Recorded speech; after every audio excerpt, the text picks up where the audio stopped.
Because I'm involved, P2B holds press conference to address Nigerians, a conference titled Take Back Nigeria, and he says, Tinubu should reintroduce himself to a nation he governs and to the world for avoidance of further doubt.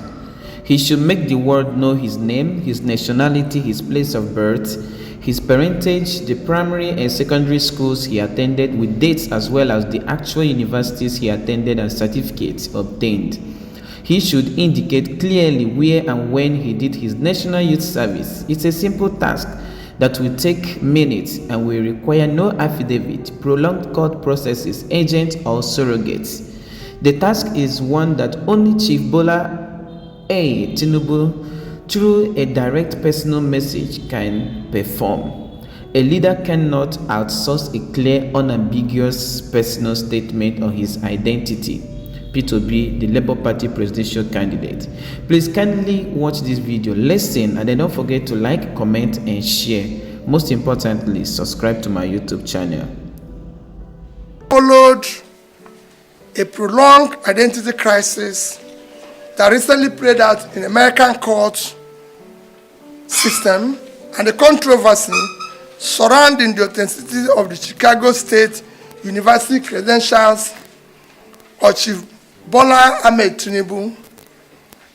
I must confess I'm distressed as a Nigerian. In addition to the barrage of media frenzy that the matter has triggered at home and abroad, I have had the unwholesome burden of responding to embarrassing questions about the Nigerian overall credibility as a nation to privilege audience and individuals both at home and abroad in different parts of the world I've traveled recently. To the outsiders, the entire Chicago University matter, as well as Chief Bola A Tinubu's many other lingering identity question marks, have further worsened Nigerian less than glorious image internationally.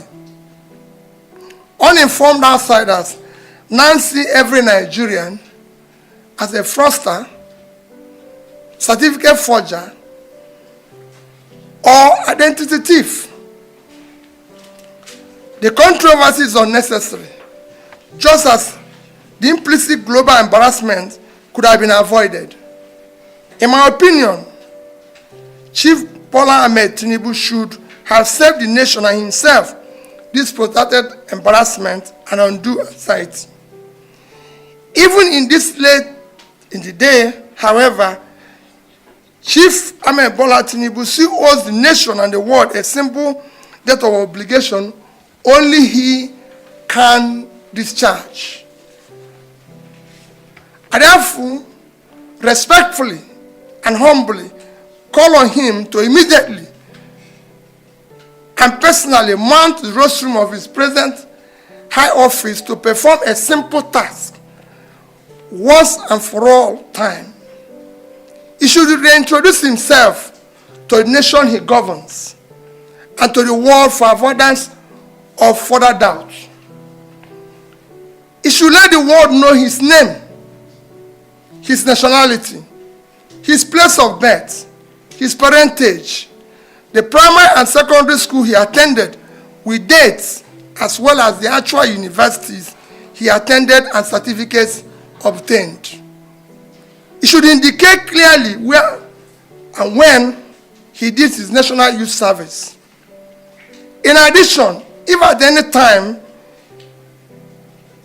he has had a change of name, he should state so clearly and circumstance that his name itself is no crime. This is a simple task that will take only a few minutes. It requires no affidavit, prolonged court process, spokesperson, agents, or surrogates. The task is one that only Chief Bola Tinubu himself, through a direct personal statement, can perform. He must perform this task urgently in order to lay to rest, once and for the last time, the many lingering doubts and valid speculation about his true identity. A leader cannot outsource a clear, unambiguous personal statement about his identity to political surrogates, official spokespeople, lawyers, or any other person, no matter how highly placed. A matter of personal identity of a leader is too sensitive and central to the function of the office he currently occupies to be trifled with, outsourced, or disguised under the cloak of officialdom.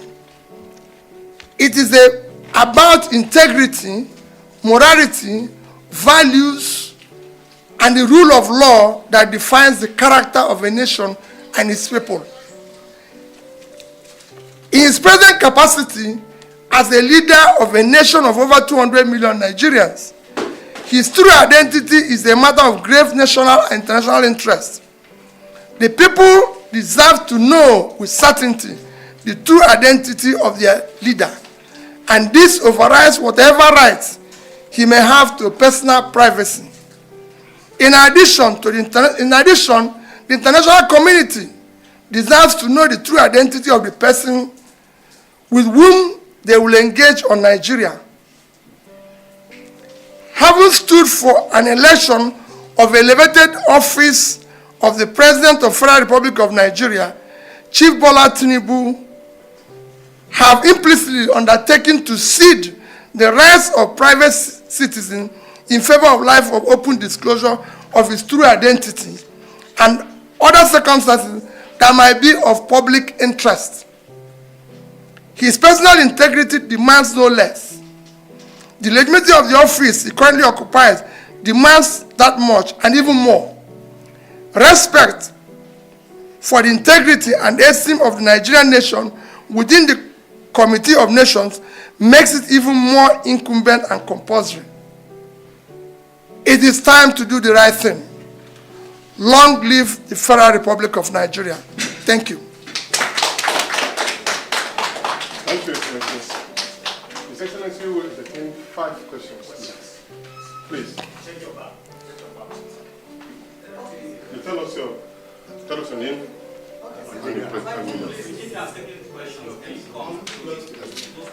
Please. No, just stay here. No. Okay. Microphone. Okay. Okay, sir. Your Excellency, sir, my name is Mrs. Georgina Humphrey from Radio Nigeria. You just called on the president to reintroduce himself to Nigeria, the people he governed, by coming out clean. What would be your take if he rejects your call? Well, it is no longer. This is no longer in position to do that because he's choosing to serve. And when you choose a particular office, you must do certain things. It's an obligation that you cannot cede or refuse to, because you could see the crisis we're going through. Thank you. Please. Yes, please. Right. My name is Chief Bola A. I work with these daily newspapers. I have 2 questions for you, sir. The first is, there is some comments in social media about your academic background. Are you safe to accuse somebody to introduce himself? Can you give us a brief about your academic records from the records? 1. Last week, the PDP presidential candidate Atiku called on you and Congress to join him to retrieve the stolen mandate. What's your take on it? Thank you. I will not just start by giving you my academic record. I will start by introducing myself to you. My name, given name at birth by my parents, is Peter Onwubasi Obi. That was what my parents gave me at birth. I don't answer my Igbo name because some of you might not know. What it means is that I cannot die. So I choose not to answer it. I don't know why my father gave me that name. But that's my name. My name is Peter Onwubasi Obi. Because I'm a Catholic, I'm a Christian. Our confirmation, my confirmation name was Gregory. I love the name Gregory, great. So you will see me write always Peter Gregory Obi. I studied my primary school in Santa Maria, Onitsha, before the war. After the war, we came back. I went to a primary school called Holy Trinity, Onitsha. I was there for a few years when my auntie, who was a principal at a place called Umuoba, Anam Primary School, took me because she wanted to live with me. So I stayed there. From there, I passed common entrance to go into Christ the King College. I was in Christ the King College from September 1973 till 1978.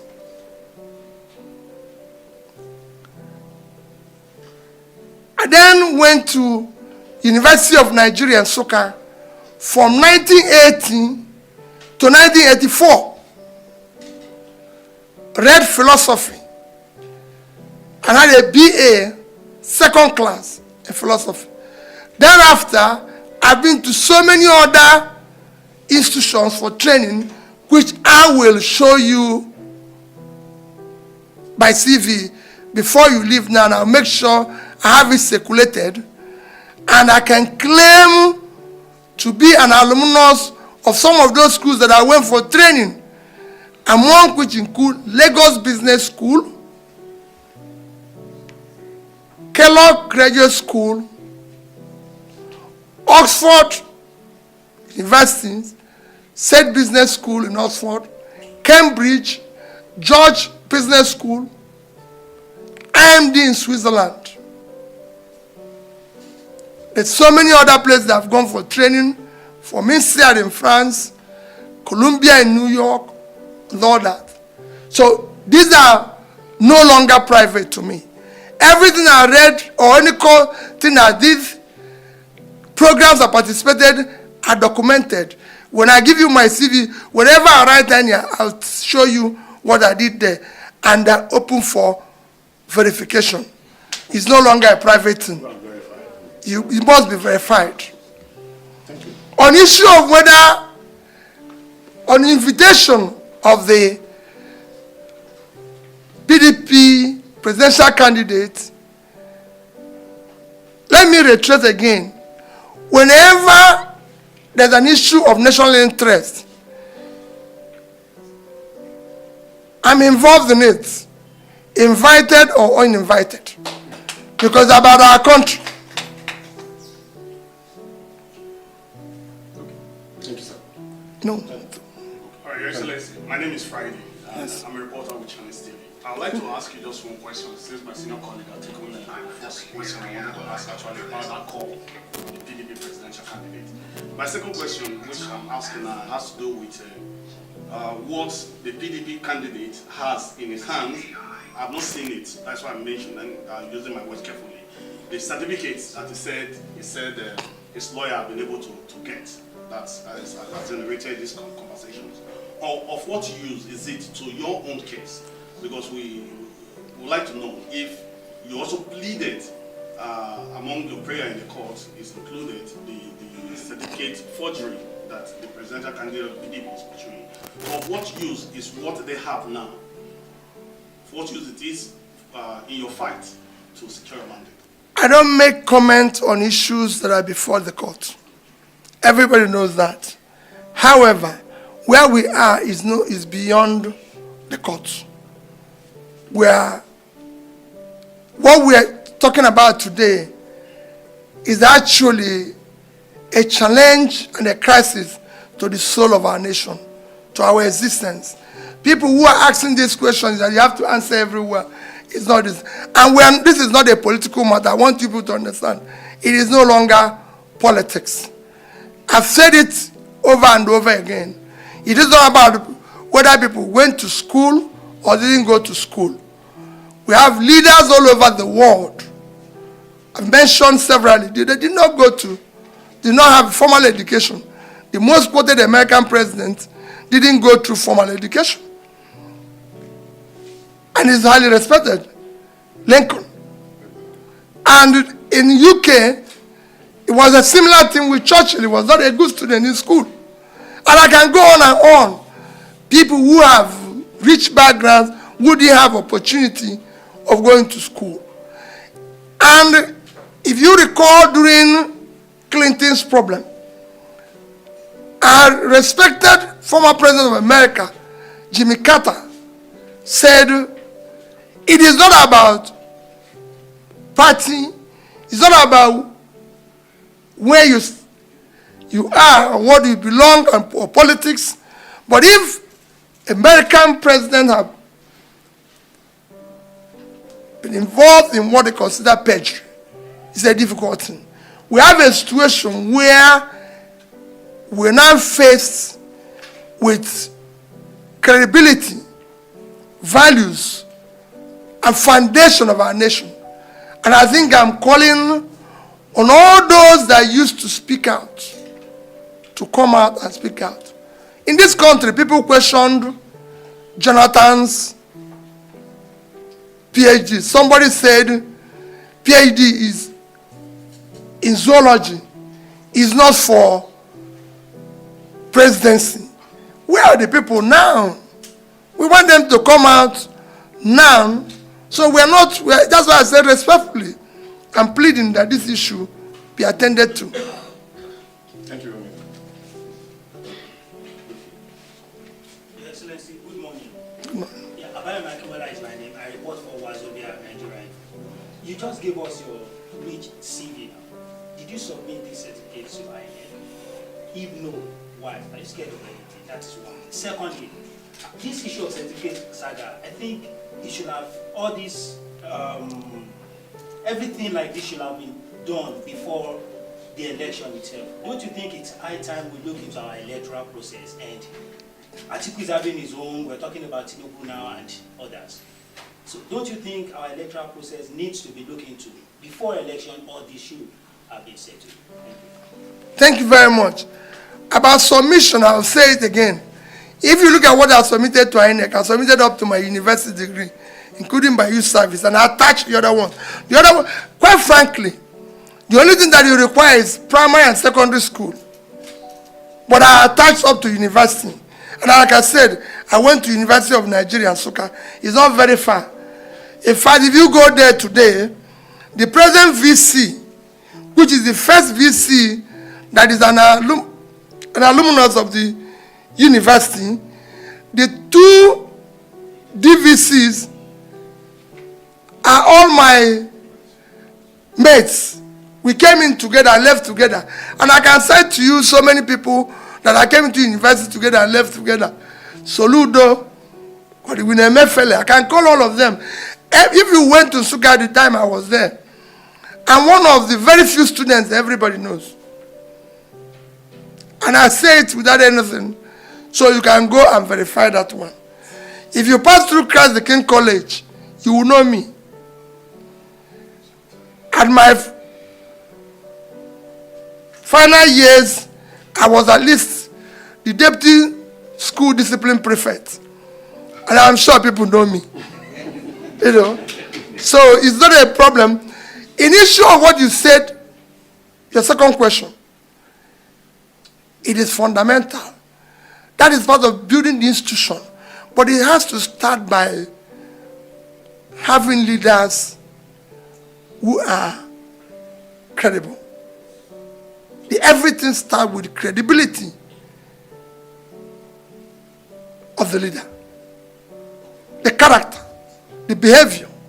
These are critical issues. That's why I say this goes to the soul of our nation. It is not politics. It is an appeal. Thank you, Excellency. The last question. Not this one. Okay, there's one. Okay, sorry. Excellency, my name is Oki. May I report for AIT? What I need to add to the question that my colleague asked is what avenue do you want the president to announce to the world about his name, his certificate? But a lot of statements have been made by the presidency before the press. Thank you. What I just did now is very simple. It's just very simple.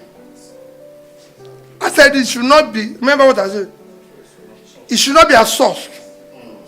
It should be him.